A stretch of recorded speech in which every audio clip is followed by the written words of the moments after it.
Hello, my name is Judd Albring, and in this video I will show you how I clone a funnel in ClickFunnels.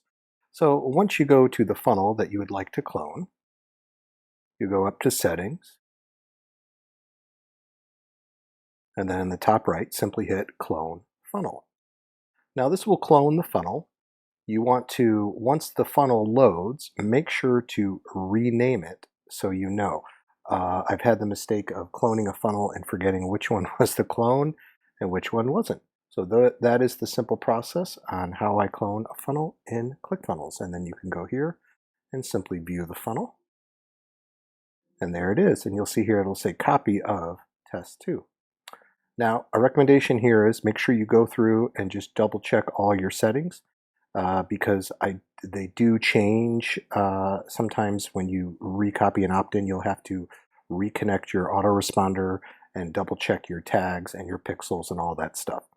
All right, thank you. And this was how I clone a funnel in ClickFunnels.